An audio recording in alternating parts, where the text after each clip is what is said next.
Hi friends, welcome back to my channel Total QA. In today's video, we are going to discuss the plan of action for the XPath complete tutorial series. So we are going to roll out different parts of XPath. So totally there are 5 different parts we are trying to roll out for this entire series of XPath. But before that, in today's video, we are going to focus on what are the prerequisites which are required before we start learning XPath.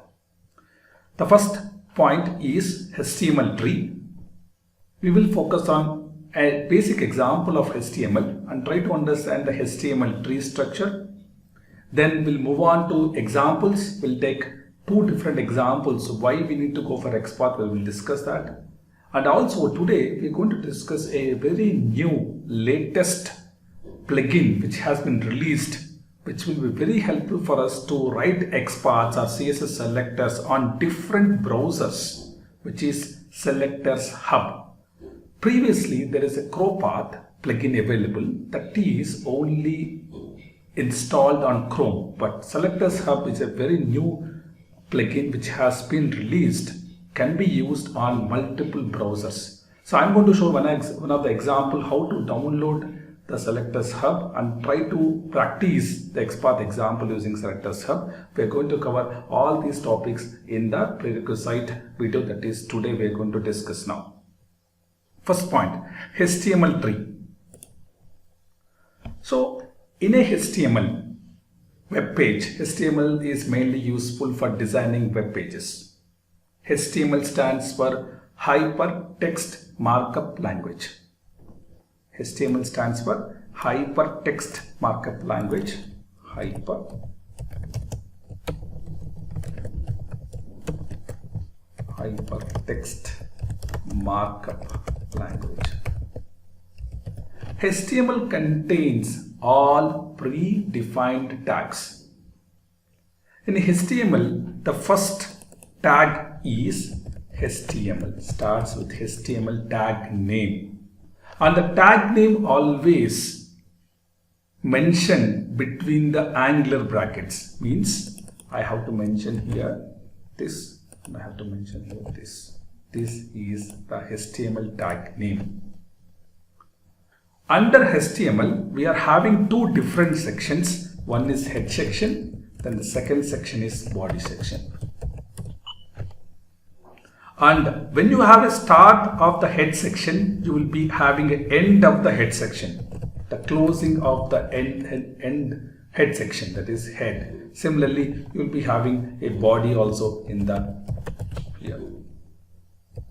Then similarly for HTML also you will be having an end section. Right, you have a HTML, you have 2 different sections, head section, body section. So this I will denote this as a head section here. Similarly this as a body section. Under head you can denote the title of the web page,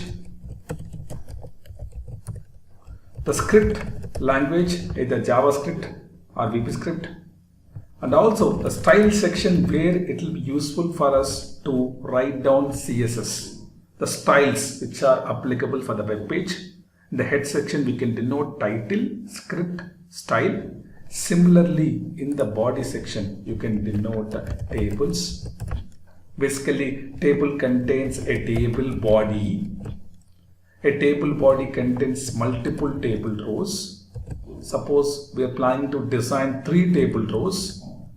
Table row has a tag name TR. TR stands for table row. 3 table rows we are designing.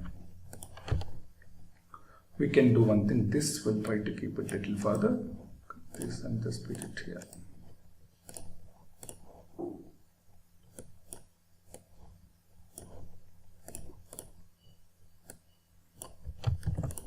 Okay. Now if you look at, you have a head section, you have a body section. Under body you have a table, you have a table body, you have a table row, 3 table rows are there. 1. How many tables are there? Let's try to identify the table as 1 table row.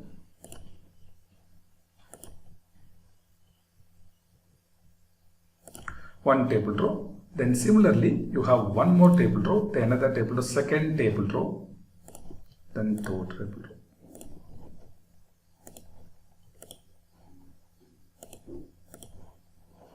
Right, and let me insert one more row to get some idea.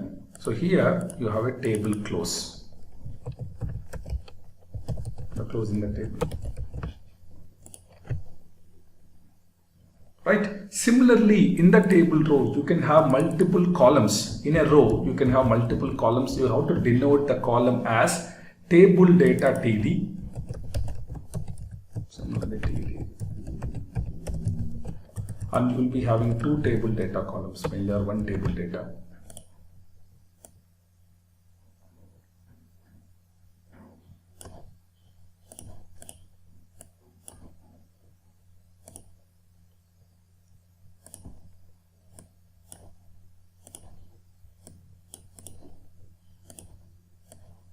I will extend this table now.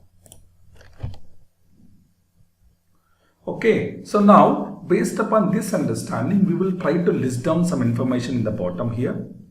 Let me list down some information in the bottom. Let me do one thing. Let me minimize this and write down some information, some basic information by seeing this table.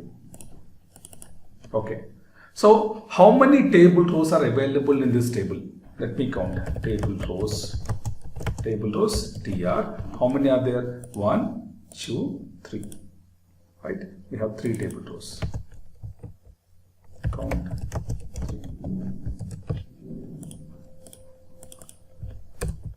How many table data are there? If you can count table data mainly, I can count the tag names 1, 2, 3, 4, 5. TD count. Right? So this will give an information. There are multiple rows of data. There are 3 rows of data and 5 different columns of data is available in all these 3 rows. Suppose for example, in this table data, I have an input, I have a label here. The label is say username. And in this table data, I have a text box. Say where it will say enter username.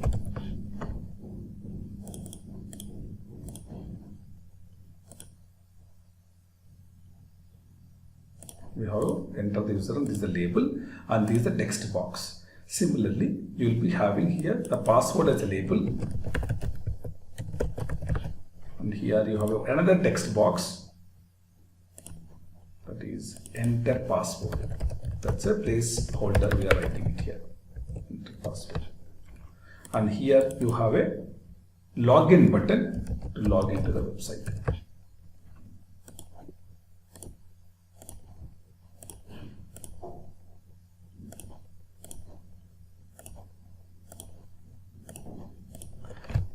Okay, and if you want to design a username, the tag name we require is label here. If we want to design a text box, the tag name we require is input. Similarly, same example, same thing followed here also. Label is required for password. Similarly, input tag name is required for defining the password. Input type is equal to password. Here you can use the tag name as button and type as submit. So this is the HTML table, which HTML tree structure which we have to understand to write an XPath. How to write XPaths we will discuss in the part 1 of XPath tutorial series. But before going further, we have to understand the HTML tree. And suppose for example, I wanted to design a text box. How can I design a text box? We have to write the tag name like this. The tag name is input and the type is equal to text and the ID is equal to username and the placeholder is equal to enter username and name is equal to username.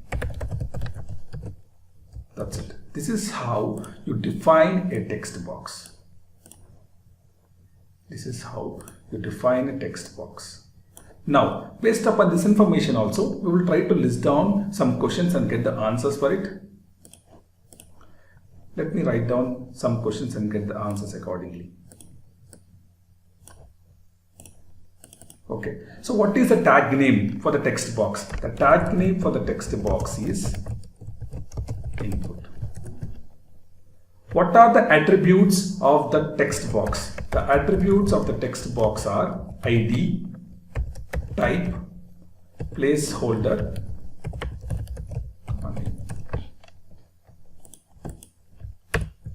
what are the values of the attributes? ID has a value, username. Type has a value, text. Placeholder has a value, enter username. Name has a value, username. So this is how you need to understand the tag name and the associated attributes which will help us to write the XPaths. And there is one more attribute called class, which will be explained in a separate class, separate video, because class denotes CSS selector, CSS mainly cascading style sheets. That requires a separate understanding. We'll be covering the separate video. But as of now, this is sufficient for us to understand the HTML tree. I repeat, HTML has two different sections, head section, body section. Head section contains title, script, style. In the style section, we define the CSS related information that we will discuss in the separate video. But in the case of body, we defined a table. Table contains table body. A table body contains 3 different rows, and each and every row contains multiple table data. Each and every table data denotes a column. First column you have username. Second column you have enter username as a text box. Similarly, second row you have 2 different columns. First table data denotes password. Second table data denotes enter password as a text box, which is a placeholder. And the third row contains table data which contains a button which will be helpful for submitting the data. You can have 2 buttons, either reset button and login button, both you can add it. So if you try to design this HTML accordingly, the HTML look and feel will be shown as this way. This is the look and feel of the HTML table, which we are going to discuss in the part 1. Okay, now suppose for example, I wanted to practice an XPath. For practicing XPath, we need to have some plugins which will be helpful for you to practice. And the XPath, whatever we have written, it is right or not, we can even check in the plugins. That's the reason you have to install a plugin on Chrome, which is Selectors Hub, a newly launched plugin available. I can show you how do you download this plugin. It's very simple. Do one thing, open Chrome browser. Click on these 3 dots, click on settings, click on extensions, search for the extensions, say Selectors Hub. I already installed in my laptop. You can just click on Selectors Hub, you get the plugin, just click on install, and after the plugin is installed successfully, we have to restart Chrome browser.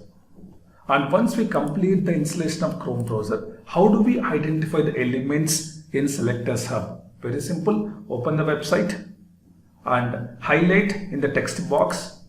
Click here, right click, say inspect. Then in the right hand side you see 3 dots. Below the 3 dots you can see here 2 angular brackets. Click on them. See here you have a Chrome path, you have Selectors Hub, click on Selectors Hub. Suppose for example, I wanted to look out whether this HTML page contains table or not. Yes, this HTML page contains table.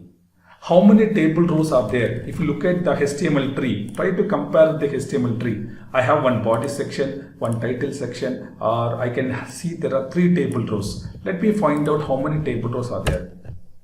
How many table rows are there? There are 3 table rows. So this Excel you have to open, and also this website if you open and try to open the plugin. Whatever I have said in this video, you can even try here to get an idea. And similarly, you can type TD. So how many TDs are there? Total 6 matching elements. Why we are having 6? Because here we are adding the reset button also as part of this HTML table. That's the reason we are having 6. So you can place a mouse over on this. See here, this is the first table data, second table data, third table data, fourth table data, and fifth table data, and sixth table data. Like that, you can place a mouse over to understand the XPath. For understanding XPath, we don't require Eclipse. We just require the website and the plugin to understand this XPath.